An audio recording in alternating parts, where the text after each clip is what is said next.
आशा करता हूं आप सब बहुत अच्छे होंगे। मेरा नाम है सिद्धांत अग्निहोत्री। स्टडी ग्लोस पे आपका बहुत बहुत स्वागत है। टैक्स की आज हम बात करेंगे। ये अच्छा एडिटोरियल था, मुझे लगा ये आपको बता देना चाहिए, आर्टिकल था। देखिए अक्सर ये बोला जाता है कि हम टैक्स नहीं देते। टैक्स आप टैक्स देते हो, हर किसी पर टैक्स देते हो। कि एक सुई भी खरीद रहे हो उस पर भी टैक्स लगता है, पेंसिल भी खरीद रहे हो उस पर भी टैक्स लगता है। तो आप ये तो भूल जाओ कि आप टैक्स नहीं दे रहे हो, आप टैक्स दे रहे हो। तो यहां पे हम बात करेंगे दोस्तों टैक्सेस की, ठीक है।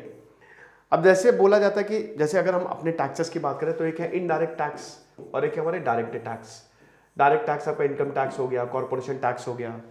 इसमें आपका इनडायरेक्ट में आपका पेट्रोलियम हो गया, मतलब फ्यूल पे जो टैक्सेस लगते हैं, एक्साइज हो गया, कस्टम्स हो गया, ये इनडायरेक्ट टैक्स में आ गया, ठीक है। अब तो जीएसटी है, इनडायरेक्ट सबको हटा के बस एक जीएसटी आ गया है।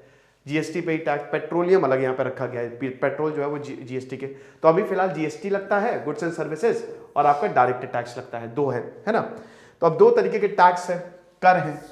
तो अब बात हम करते हैं कि क्या कितना टैक्स दे रहे हैं हम।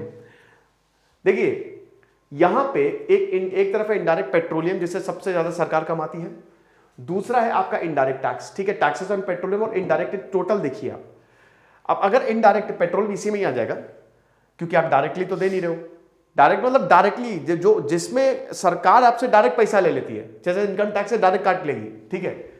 तो अब 2021 2022 नहीं 2014 से देखिए, 2014 में 5.5 लाख करोड़ के करीब इनडायरेक्ट टैक्स था, ठीक है। इतना ज्यादा पैसा जो है हम इनडायरेक्ट टैक्स। अब उसमें अगर पेट्रोलियम की बात करें तो पेट्रोलियम में ये 1.5 के आसपास था।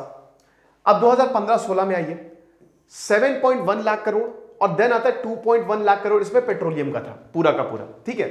लेकिन अगर आप ये चार्ट ऊपर ले जाओ तो ये देखिए आप 2021-2022 में 4.3 और ये 12.6 पे खड़ा हुआ है। यानी कि डेफिनेटली इनडायरेक्ट टैक्स जीएसटी के बाद तो भाई 2018 से आप देखिए लगातार वृद्धि ही हुई है, जब से जीएसटी आया है 2017 के बाद से, ठीक है। तो ये तो बड़ा है, ठीक है। तो टैक्सेस तो आप दे ही रहे हो। पेट्रोल पे टैक्सेस देखिए कितना ज्यादा बड़ा है। 2021-22 आते आते अगर आप टैक्स दे रहे हो तो पेट्रोल वैसे 55 रुपए का होना चाहिए, 50 से 55 रुपए, इससे ज्यादा नहीं होना चाहिए।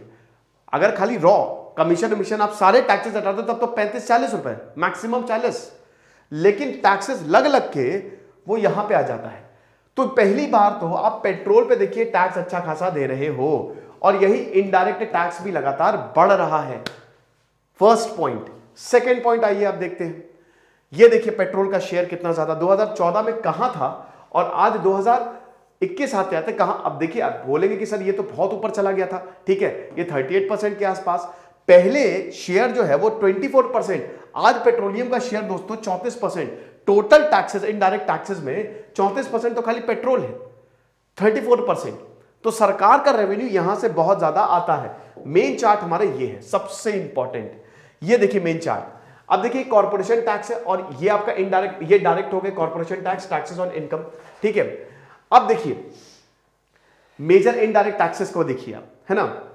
तो ये जो ब्लू में है इसको आप अलग रखिएगा, और ये जो रेड और ये मैरून में है इनको आप अलग रखिएगा, ठीक है।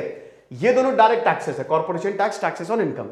अब डायरेक्ट टैक्स हमको ज्यादा मारते हैं क्योंकि बोलते हैं ना कि डायरेक्ट टैक्स हमारे ऊपर प्रॉब्लम ज्यादा क्रिएट कर रहे हैं। तो देखिए 2021-2014 से कंपेयर करते हैं, ठीक है। तो अब जो कॉर्पोरेशन टैक्स था वो ज्यादा था। कॉर्पोरेशन मतलब कंपनीज पे जो टैक्स लगता है, भाई मुझे भी देना है ना। तो 34.5% था।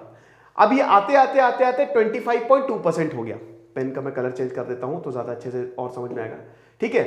तो आते आते आते 25.2% हो गया और ये 34.5% था। यानी कि 2014 में अच्छा खासा 34.5% के करीब कॉर्पोरेशन टैक्स आ रहा था, जो अभी घट के 25% हो गया है ना। टैक्सेस ऑफ इनकम देखिए, अब जो आपके इनकम टैक्स लगता है ये देखिए 20.8% था, लेकिन ये बढ़ते बढ़ते बढ़ते बढ़ते 24.4% हो गया। अब डेफिनेटली भाई लोगों की आय बढ़ी है तो आपके टैक्सेस भी बढ़ेंगे। जैसे जैसे इनकम बढ़ती है वैसे वैसे इनकम टैक्स भी तो बढ़ता है ना। देखिए मोटे मोटे आप मान के चलिए कि आप 30% भी, मतलब अब जो गरीब है उन पे तो नहीं, लेकिन जो अमीर है और जो मिडिल क्लास है वो मोटा मोटा मान के चलिए 20 से 30% आप अपना टैक्स में दे देते हो।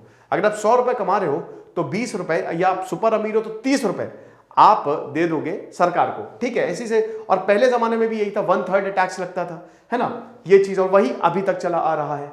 लेकिन ये देखो बेटा, ये देखो, इनडायरेक्ट टैक्स जहां 44.4% था, वहीं आके 2021-22 में 50% हो गया। अब ये देखो, इसमें पेट्रोल का शेयर देखो कितना ज्यादा हो गया है। पेट्रोल का शेयर, पेट्रोल हर कोई भरवाता है, हर कोई प्रोडक्ट लेता है। इनडायरेक्ट टैक्स में तो बहुत कुछ आ गया ना, हर चीज पे एक्साइज ड्यूटी लगती है, कस्टम ड्यूटी अगर बाहर से, मतलब एक्साइज ड्यूटी बाहर से मंगा रहे हो, कस्टम ड्यूटी जो भी मैन्युफैक्चर हो रहा है। तो बेटा टैक्सेस तो देख रहे हो, टैक्सेस लगातार बढ़ ही रहे हैं। तो अगर किसी को अब भी डाउट है कि हम टैक्स नहीं दे रहे हैं, तो इन चार्ट्स को देख लो, आप टैक्स दे रहे हो। हर इंसान, हर कोई भारत में टैक्स दे रहा है और देना भी चाहिए, बिल्कुल देना चाहिए। क्यों नहीं दोगे आप? टैक्सेस की प्लानिंग करके चला करो। बहुत लोग टैक्सेस की चोरी करते हैं, जिसको ब्लैक मनी बोला जाता है, बहुत डेंजरस है बेटा।